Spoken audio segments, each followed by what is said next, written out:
वंदे मातरम। मैं रणजीत गुप्ता और आप देख रहे हैं आरजे टुडे दिल्ली न्यूज़। इस समय मैं पहुंचा हूं वेस्ट बंगाल की राजधानी कोलकाता में, जहां की बीते कुछ दिन पहले ही 2 चरणों में यहां चुनाव हुआ था। और चुनाव के बीच में जो यहां की गतिविधि थी वो आप सभी चैनलों पर और यूट्यूब पर देख रहे थे। चुनाव की हार जीत का जो फैसला होगा 4 मई को, उसके बारे में आप लोगों को पल पल की घटनाओं का और इसका जो परिणाम आएगा चुनाव का, उसके विषय में आपको अवगत कराएंगे। सबसे पहले मैं आपको बता दूं कि ये जो चुनाव हुआ है ये वाकई में काबिले तारीफ है और ऐतिहासिक है, क्योंकि 1966 में ज्योति बसु की सरकार थी और उसी समय से यहाँ का चुनाव जो है एक चुनाव नहीं बल्कि एक गुंडागर्दी के तहत चुनाव लड़ा जाता था। और इस चुनाव के दरमियान न जाने कितने मासूमों की हत्या होती थी और न जाने कितने मासूमों का घर उजड़ता था, लेकिन इससे किसी को कोई फर्क नहीं पड़ता था, क्योंकि सभी को कुर्सी की जरूरत है। ठीक ज्योति बसु के सरकार जाने के बाद मां, माटी और मानुष की बात करने वाली एक महिला जिसका नाम ममता बनर्जी है, वो वेस्ट बंगाल की राजधानी की कुर्सी को संभाला। मां, माटी, मानुष की बात करने वाली महिला ममता बनर्जी जो है, ना तो वो माटी की रक्षा कर पाए, ना वो मां की सुरक्षा कर पाई और ना ही मानुष का कोई ख्याल किया गया। यानी ये सारी जो बात जो थी, एक सिर्फ एक मुद्दा था जो कुर्सी को पाने के लिए, एक मुद्दा था किसी तरह वेस्ट बंगाल की सत्ता में काबिज होने के लिए।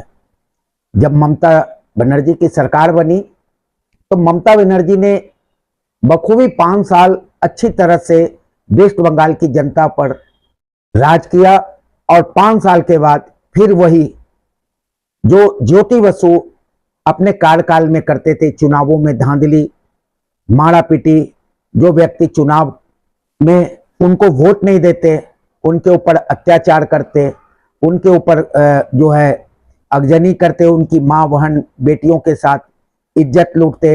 ये तृणमूल कांग्रेस के जितने भी कार्यकर्ता थे, ये सभी का एक फितरत बन गया था। 15 साल यानी 2011 में पहली बार मां, माटी, मानुष के नाम पर ममता बनर्जी की सरकार बनी और 15 साल तक उन्होंने बखूबी वेस्ट बंगाल की कुर्सी पर काबिज रही। और इस काबिज के दरमियान इन्होंने जो गड़बड़ घोटाला किया है वो आप लोगों से छुपी नहीं है और आज उसी का परिणाम यहाँ देखने को मिल रहा है।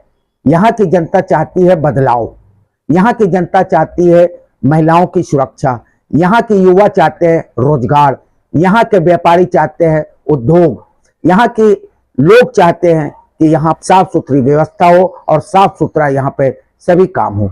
लेकिन क्या यहाँ हर काम के पीछे रिश्वत, हर काम के पीछे धांधली, हर काम के पीछे घोटाला, हर काम के पीछे जो है गुंडागर्दी, तो इससे यहाँ की जनता जो है उब चुकी थी और अब यह समय आया कि बदलाव चाहते हैं। लेकिन जब यहाँ की जनता से जब मीडिया सवाल करती है, यहाँ की जनता जो है कुछ भी बोलने को तैयार नहीं है। कारण ममता सरकार के जो कार्यकर्ता है, टीएमसी के जो कार्यकर्ता हैं, वो इन गरीबों के ऊपर में, इनके लाचारों के ऊपर में जो है गुंडागर्दी करते हैं, इनके घरों में आग लगा देते हैं, मारपीट करते हैं, बहन बेटियों की इज्जत लूटते हैं।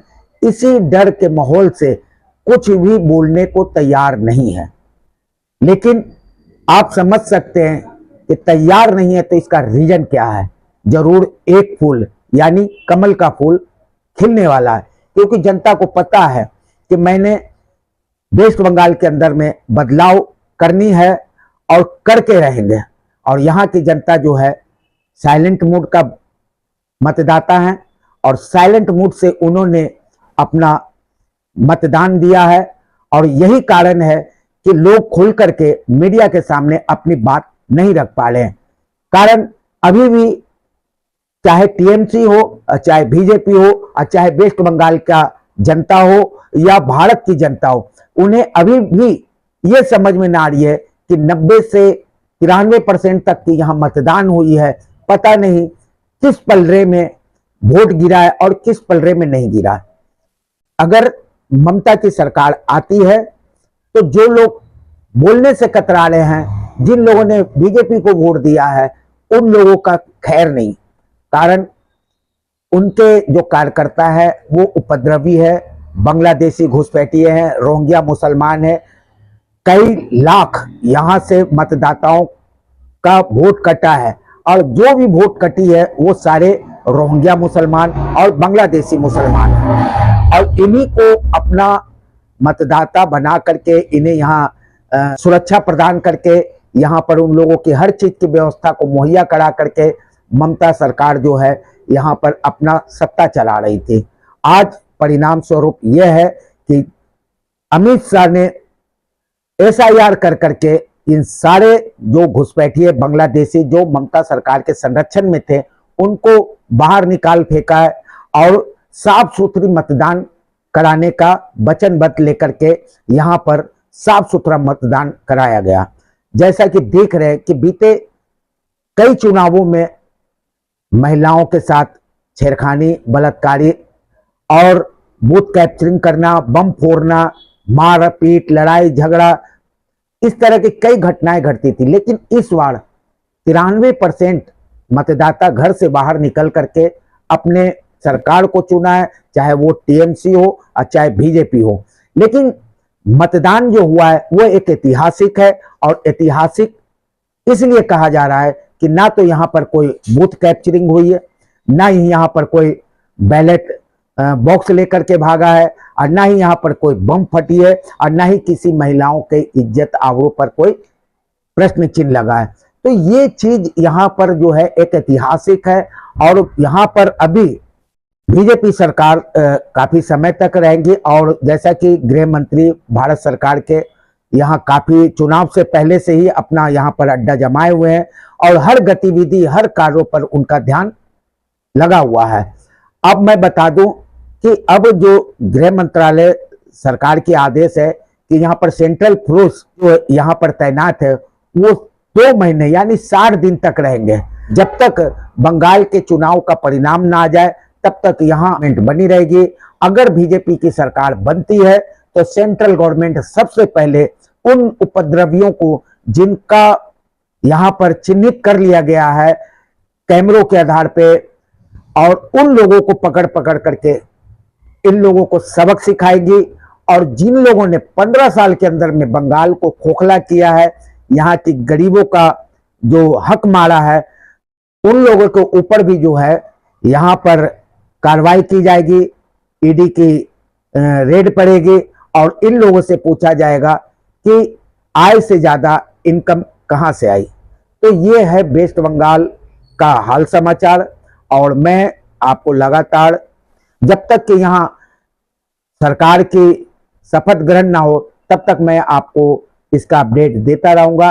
फिर मिलेंगे मैं आप लोगों के बीच आरजी टुडे दिल्ली न्यूज के साथ। तब तक बने रहें और देखते रहें आरजी टुडे दिल्ली न्यूज। जय हिंद, जय भारत, वंदे मातरम, जय बांग्ला।